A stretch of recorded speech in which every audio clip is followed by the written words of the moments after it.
So today I was listening to a podcast for the very first time. I'd never listened to this particular podcast before. And the reason why I was listening to it was because their guest was somebody who I heard on a different podcast and I really liked his style. So I tried to look up what other podcasts has this guy done. And I found this podcast by this other group, which they recorded a couple of years ago. So I downloaded it and listened to it. And I'm not going to mention the podcast because this video is not really about the podcast. It's more about something that came up in like the first 10 minutes. Okay, so I'm listening to these people and I've heard of them, but I've never listened to their podcast. I want them to hurry up and introduce the guest because he's the reason why I was listening to this particular podcast. But I'm listening to these hosts of the show, and one of them mentions an anecdote about how he had found... Well, he claimed it was a synchronicity. Apparently, something had happened and then a book appeared at his front door or something. I don't know. But the book was by Plato. It was a book written by Plato, supposedly. And then he started talking as though the book were real.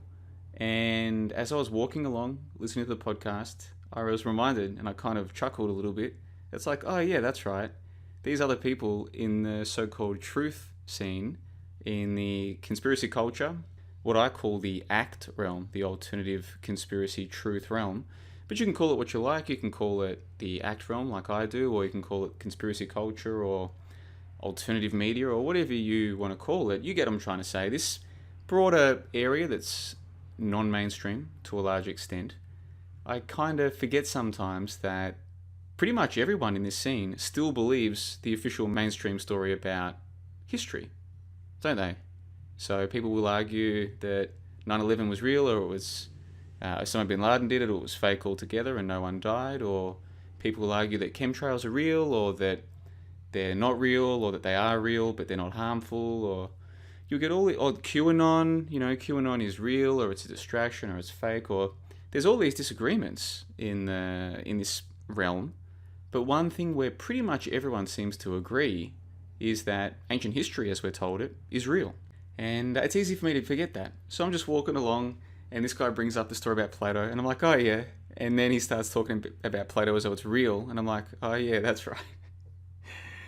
Yeah, I forgot. You guys still all believe in that kind of stuff. So what I wanted to do in this video was just show you guys that there's a different way of looking at the world, and I'm not showing you this so that you will adopt it. I'm showing you this so that those of you who've kind of been suspicious about history for a long time, you'll see that there are other people who question this stuff as well. Now let's look at a very general schematic for what people believe about ancient history. And this is the regular people who believe TV and they watch politics and think it's real and that kind of thing. And right through to supposedly alternative people and conspiracy-minded people, or people who call themselves skeptical. The whole lot all pretty much agree on a basic idea of history, which I think looks something like this. You've got us here today in 2018. Let's go and circle that. So that's us here today in a year that we call 2018. So roughly, we believe 2,000 years after Jesus. And some people don't believe Jesus ever existed. From what I can gather, most people do. Even so-called atheists still seem to believe that Jesus was a real character 2,000 years ago. So that's another interesting thing. And this was a few hundred years after Plato, the great philosopher who I was talking about a moment ago, whose books we still have today, apparently. People tend to believe that. So that was a few hundred years before Jesus. And then if we go back really far, you've got the pyramids of ancient Egypt. And these were supposedly built in the old kingdom of ancient Egypt. So you've got the pyramids, and around about the same time you've got the Sphinx. Probably no point trying to draw it, but what the hell, let's see what happens. Those are meant to be paused, by the way. I'm using MS Paint, give me a break. So let's see. Yeah, does he have a tail? He doesn't, but let's draw a little tail, shall we? So these little Sphinx, like I said, give me a break, man, I'm using MS Paint. But you get the idea. So you've got the ancient Egypt, Old Kingdom, a couple thousand years before Jesus. So we're talking 4,000 years before today. So people today tend to believe that you can go to modern day Egypt and see pyramids that are literally 4,000 years old. Some of them think it's even more than that, but let's just go with 2,000. They think that Plato existed, he was this great philosopher, and we can still read his books to this day. That's right, you can still get copies of his book, obviously translated from the ancient Greek or whatever language he wrote, but you get a pretty good idea of what he wrote, so that's kind of meant to be like a book. You get the idea. Plato. Well, it'd just be scribble, wouldn't it? You get the idea. And then, of course, Jesus, who in roughly 30 AD, different people have different stories, but roughly you've got Jesus hanging on the cross, don't you, being crucified on the cross. So this is a rough schematic of how the average person, everyone from the 6 hours a day of Netflix and TV moron, right through to the supposedly alternative conspiracy-minded person who has eschewed TV. He's gotten rid of it, but he still indulges in YouTube or podcasts, and he considers himself alternative. Pretty much everyone on that spectrum still believes all of this.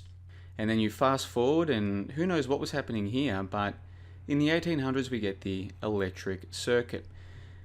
Now, what I'm going to suggest to you, and I'm not saying this to you to convince you, because you should not be convinced by a single YouTube video about anything.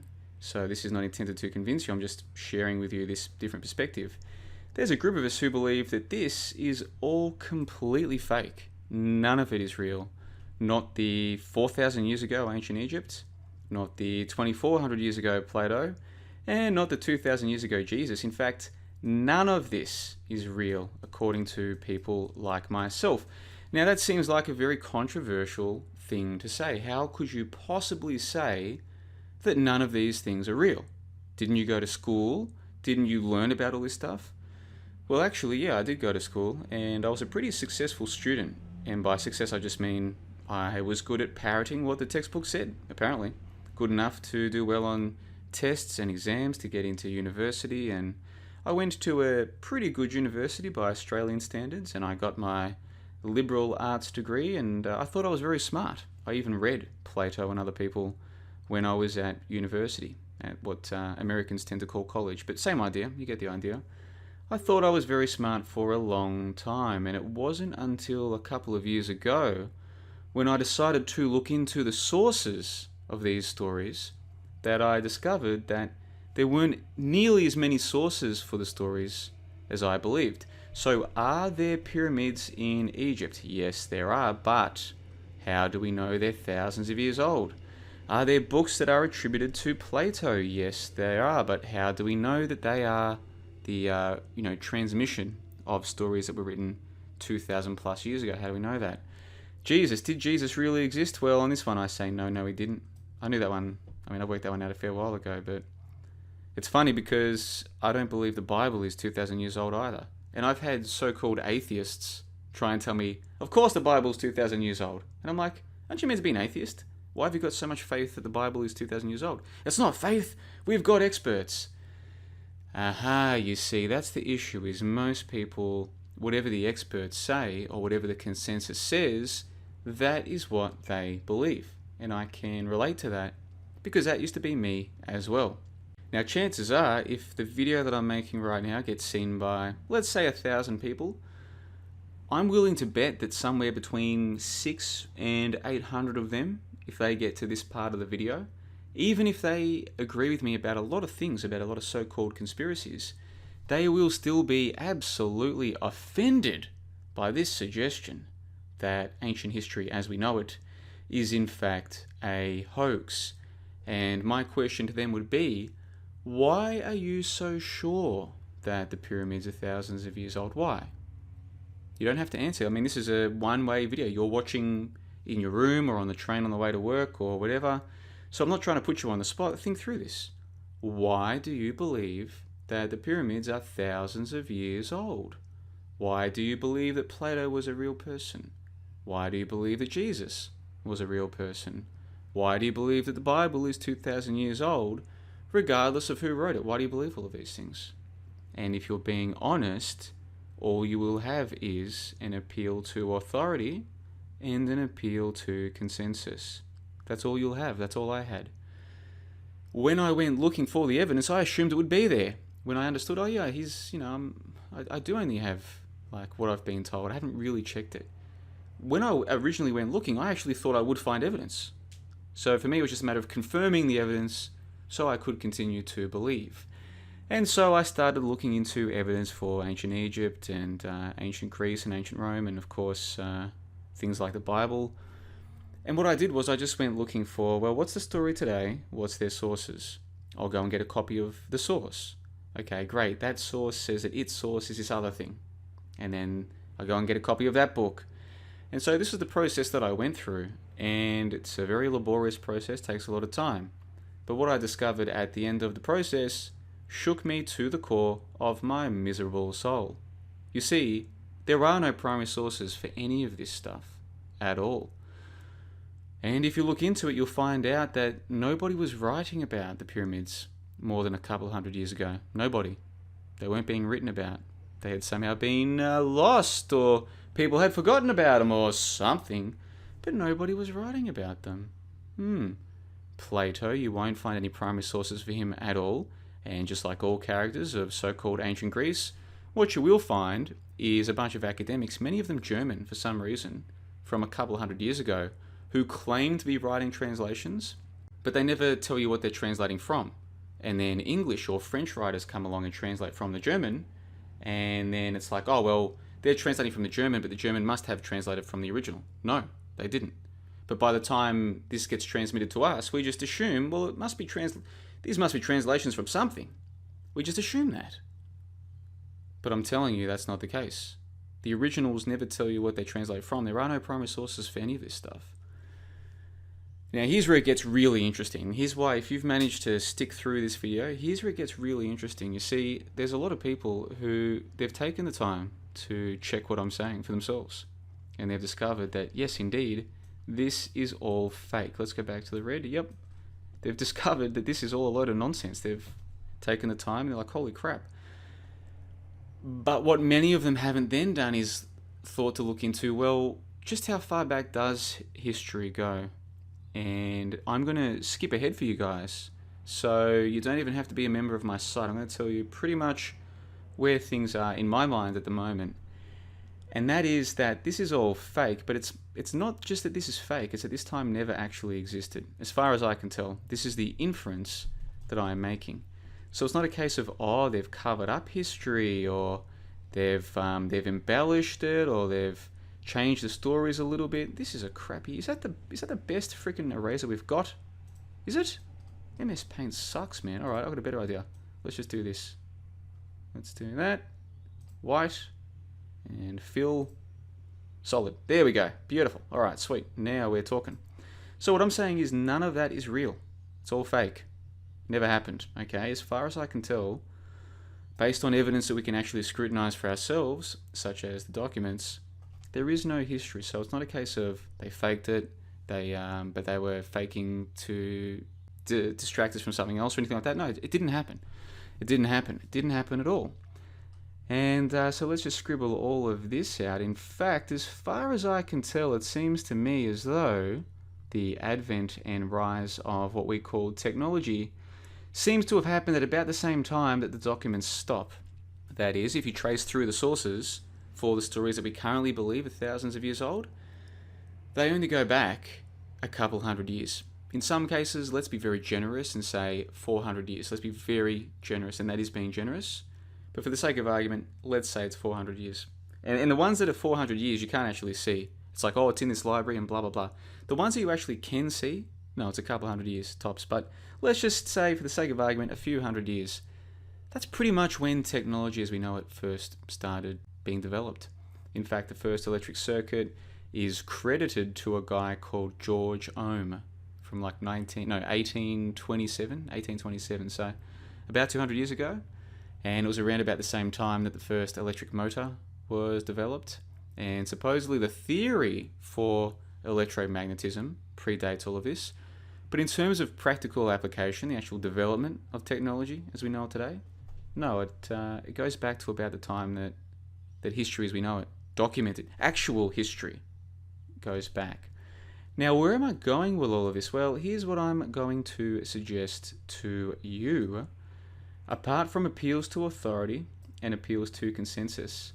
I'm suggesting we have no reason to believe that there was this time. No reason whatsoever. If we want to believe that, by all means, and I have to stress this, someone comes to me and they say, JLB, I believe this and I want to believe it and I'm happy. I say, good, that's great.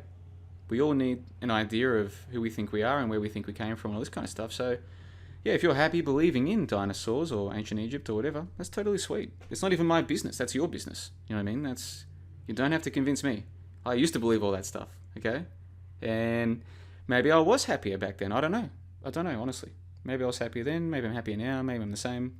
How can you compare where you are today in terms of happiness to the past? It's very difficult, I think. So maybe I was happier believing in all that stuff.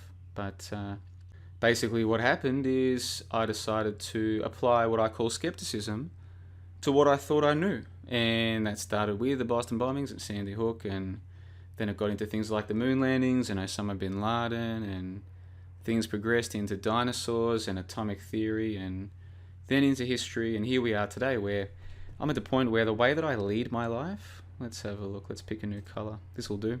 The way that I lead my life is really, hold on, we don't want fill, no fill. The way that I lead my life is really only focused on this, because this is really all that, as far as I'm concerned, that we have. We can speculate about the future, and I think some of what the future holds for us is actually fairly easy to predict, but only because, for me anyhow, I've read a lot of books by people who were clearly in the know, and they predicted everything that's happened so far, and I've got no reason to think their predictions for the future won't come true. So it's not really my predictions, it's more I've done so much reading now and so much scrutinizing of the claims and the evidence that I've worked out who seems reliable, who seems like they knew what was going on one way or another, and I've applied their claims to what's happening today, and I'm seeing that there's a lot of parallels. And so now I've got what I think, for me personally, is a pretty good idea of where things are headed. This isn't the best diagram, but you get the idea. Right, I've got a pretty good idea of where things are headed. And you know what, that's terrible. That doesn't really make my point, does it? What if we go like this? What if we go select, edit, cut, and then paste. Here we go. All right, now we're talking. How do I move this? There we go. All right. So this is what actually exists. All the past is completely fake. I can't stress this enough, okay? Past equals fake. All right. Again, if you believe it's real, that's cool. This video is not meant to change your mind. Past equals fake. All right. More than a couple of hundred years ago, completely fake. And I don't think it's a coincidence that technology as we know it develops around the time when history as we know it stops, if you actually look at the sources. But what does that say about the future? Well, I think the future actually is predicted. I shouldn't say predictable, because that makes it sound like I think I'm the one who predicted it, but no. There's a few things I'm predicting that are kind of my own work, but even then, I'm really basing it on, well, I've seen other people who seem to know what they're talking about. And so it's predictable.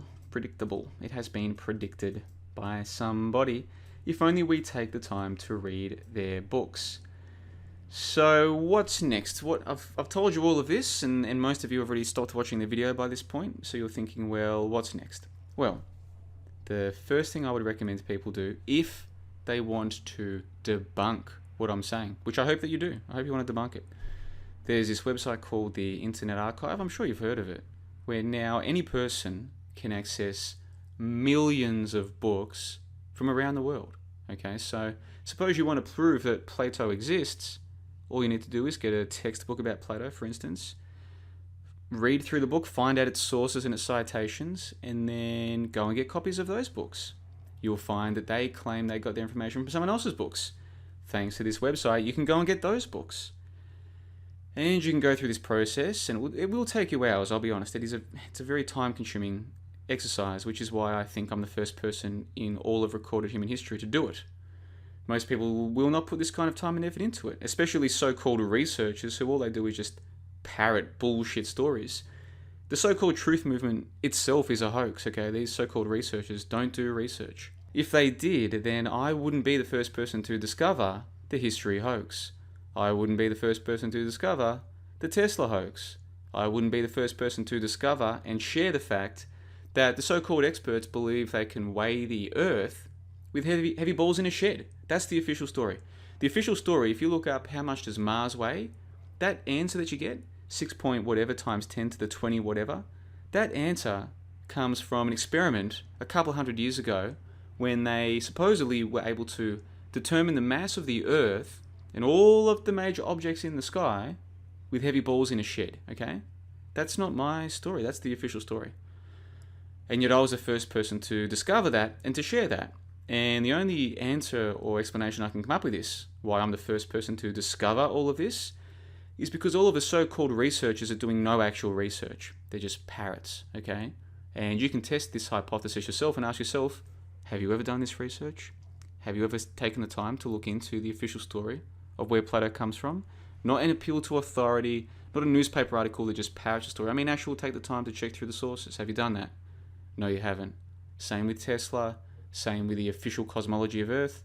You might have watched a YouTube video, you might have listened to a podcast, but have you actually done the research, getting the documents, reading back through the sources, have you taken the time, have you put in the hours and hours it takes to do this? And if you're being honest, the answer is no. No, you're not.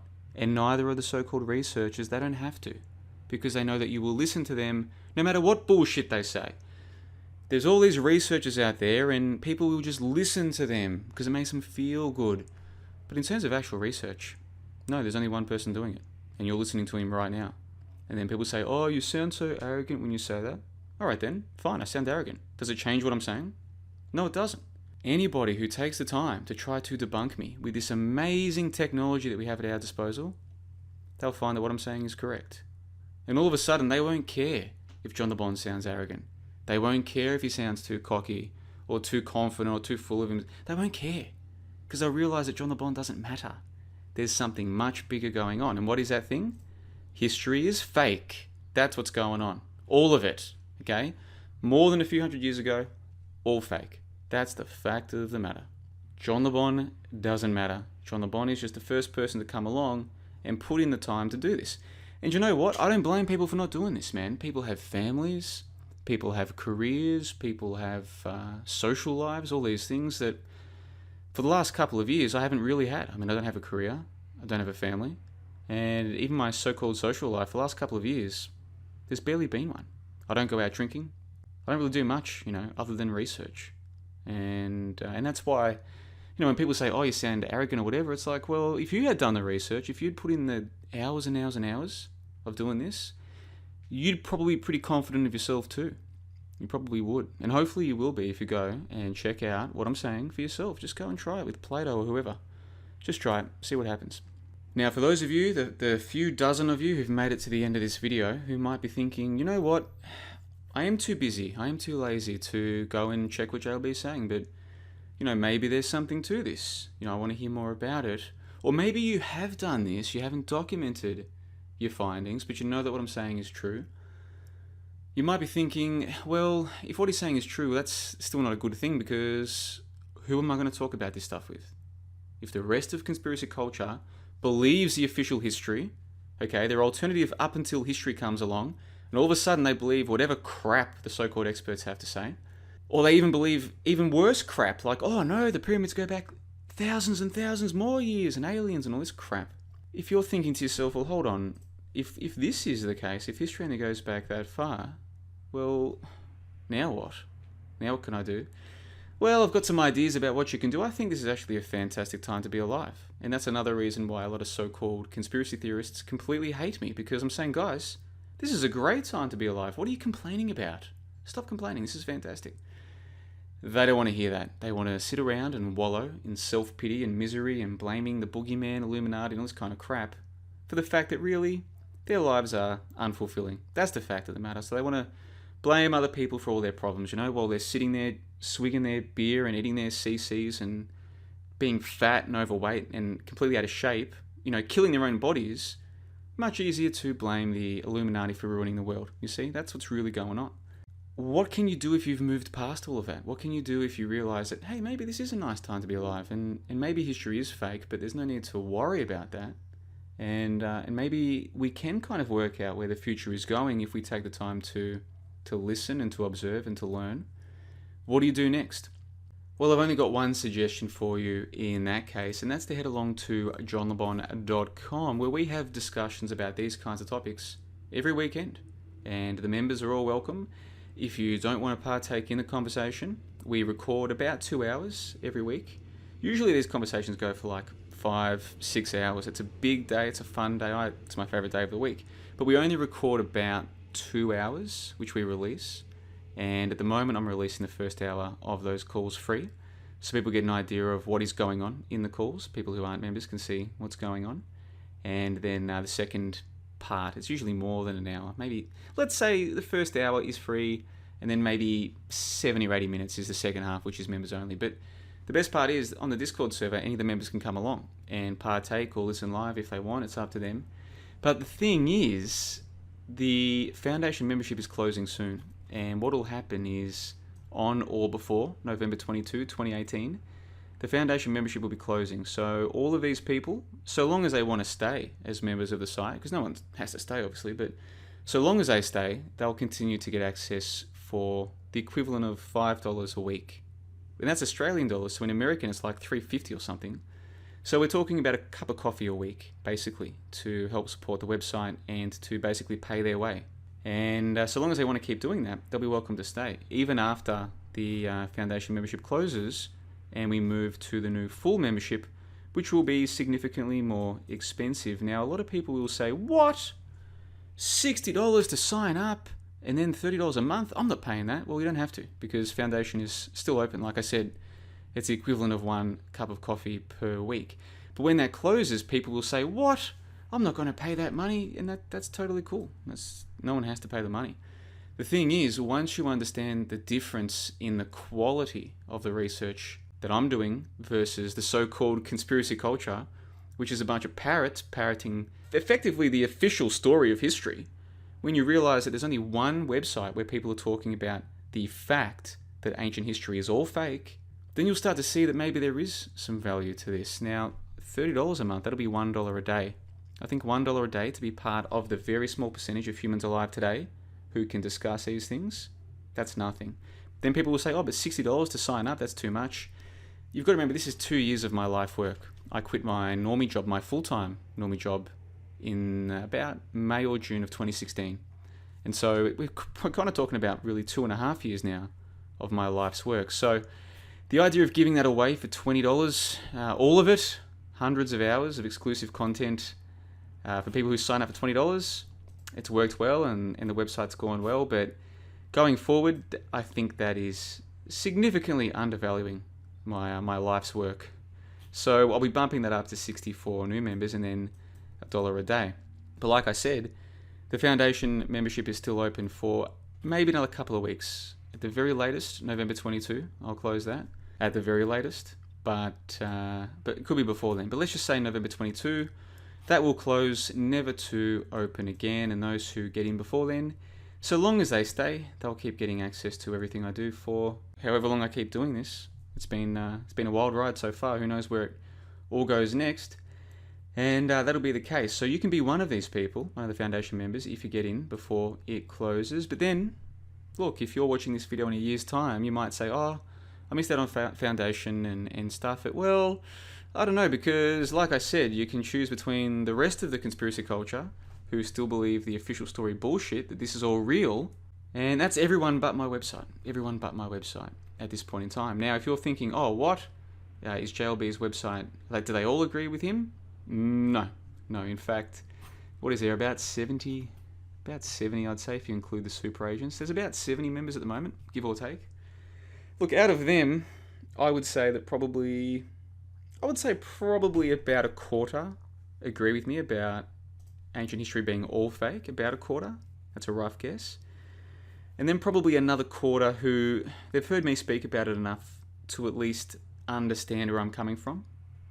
But there's probably about half on the website who they signed up for different reasons. They signed up because they liked my work on Tesla, or they liked my work on Ball Earth skepticism, or they don't really even like my work. They just like the people who I talk to, because our calls now, let me show you this.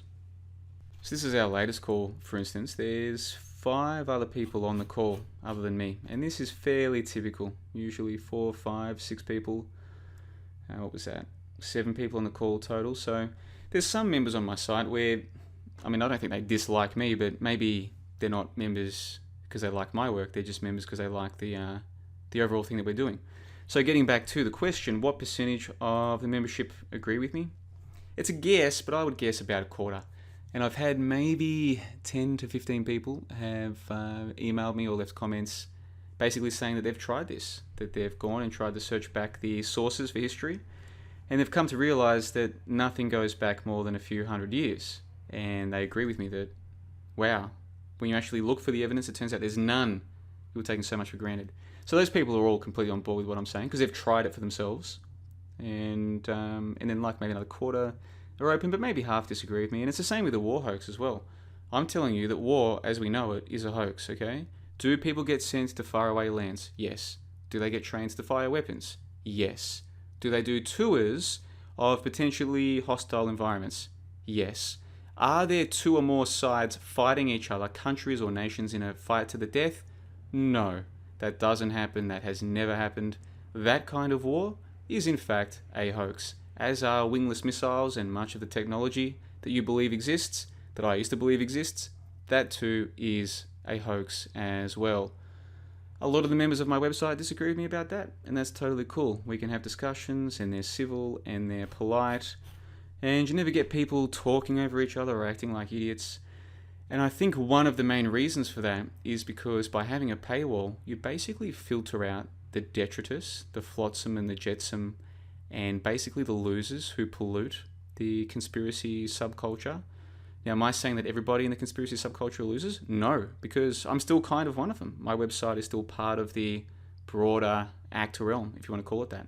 And I've met many cool people doing this, including people who I've met in real life. So is everybody here a loser? No, far from it. Far, far, far from it. However, if we're being honest, we have to accept the fact that yes, this scene attracts a lot of losers, man. People who want to blame everyone but themselves for their own situations in life. I'll give you an example. I have met several people through doing this who will complain about vaccines while they are swigging beers and smoking cigarettes. Now, I'm not here to say that drinking or smoking is necessarily bad for you. In fact, I've got my own theories, especially when it comes to tobacco. But the point is, these people clearly weren't putting their own health first. I could tell just by looking at them they weren't putting their own health first, and yet they wanted to spend time complaining about the government and vaccines. Now, just because you're out of shape or you're not eating properly or you're not exercising enough, does that mean that you're not allowed to criticize the government? Of course not. You can criticize whoever you want, whenever you want. That's cool. But what I think I have discovered by meeting enough people in this scene is that a lot of them, they don't really care about right or wrong. What they want is an outlet to complain about something. And rather than complain about their own lack of effort in life, much easier to complain about the Illuminati or the sex cults or Pizzagate or vaccines or the chemtrails or fluoride, whatever it is, and be negative, and be completely negative. And I'm going to finish the video by pointing out that that's probably the main difference between what I'm doing and the rest of the ACT realm, so far as I can tell, is that what I'm putting forward is this idea that this is actually a fantastic time to be alive. There is nothing to worry about. You don't have to complain. And one thing that we can all control is our own perspective on the world, okay? If there is a forest near your house, you can't chop down all the trees. You might decide to complain that because of the forest, there are all these wild animals that come and steal your clothes off your clothesline, yeah? Or you might think, how amazing is it that I can just go for a walk anytime I want and walk through the forest and just feel fantastic, okay? It's the same forest. Someone comes to you and they say, that's a terrible forest, and I've got all these friends and we sit around together and we talk about how we hate that forest, right? If you're a miserable person, you might join them because, hey, here's a place to go and hang out with these people and complain about the forest, right? Something to complain about rather than focusing on your own life. That's basically what I've got here. I've got what I think is a fantastic forest, and I'm very happy about it, and I don't complain. I used to complain, but now I'm very grateful. I can see the benefits of it. And I've got people who attack me for not complaining about the forest. And of course, I'm just using the forest as a metaphor for the world. This is the world that we live in. This is the nature of the world. And I think it's pretty amazing that anybody now, thanks to technology, the very technology that people will try and tell you is evil, is actually allowing us to debunk the fake history. I think this is fantastic. Now, anybody, anywhere in the world, I mean, I'm in Brisbane right now recording this. Where are you? You might be in New York. You might be in California. You might be in London. You might be in Glasgow. You might be somewhere in Southeast Asia. You could be anywhere. Thanks to technology, you're hearing me and you're seeing what's on my screen right now. And if you want to debunk what I'm saying, you can go to Internet Archive and debunk what I'm saying. And if it turns out that I'm incorrect, you can make a video saying John LeBon was wrong.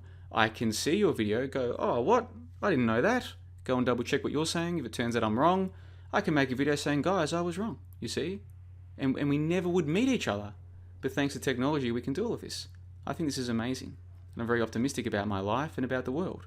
But what I've got is a whole bunch of troglodytes who want to try and bring me down like crabs in a bucket. They're saying, no, JLB, you can't be happy with the world. You have to come and be miserable just like us. You have to come and be fearful and be worried and be scared and talking about the evil and all this stuff. And it's like, guys, you want to talk about evil? Go and do it elsewhere. You want to complain about the world and feel like a victim? You want to be a victim in your own life? Yeah, you get to be the author of your own life. You get to write your own script in this world if you choose to do so. And you're choosing to write yourself the role of being the victim? What is going on here, man? This is crazy. No. When I was younger and naive and stupid, that's what I did, but not anymore. No, I've come to see that there's a lot to be happy about, and I'm very happy. And one of the things I'm happy about is how well the website is going. So I could close the website tomorrow, and I'm now making enough money from doing what I do to go and do this full time, which is the plan for 2019. So at the moment, I'm still working my normie job a couple of days a week, saving money so that next year I can move to Thailand or move to Eastern Europe or South America or whatever, and do this full time. And that means more videos and more podcasts and more articles, and we'll just go from strength to strength. So I no longer need more foundation members, which is why I am closing it soon. And after that, we'll be bumping up the price. So I'll put the links in the info box below, link to the Internet Archive. Go and prove me wrong, guys. Go and prove me wrong. A link to the membership section of my website if you want to go and check it out. And I think we will leave it there to... Actually, what I'll also do is in the info box, I'll post a link to one of the free articles which explains why I think that history is fake. Okay, so if this is the first time you've seen one of my videos and you're thinking, oh, what? Do I have to pay $20 to see his evidence that history is fake? No, I'll put a link to one of the free articles so you can see that as well. So check the links in the info box below, but that'll do us for today on the 24th of October, 2018. Until next time, guys, you take care of yourselves. Oh yeah, and by the way, Plato, fake. Never existed. Nobody died, nobody got hurt.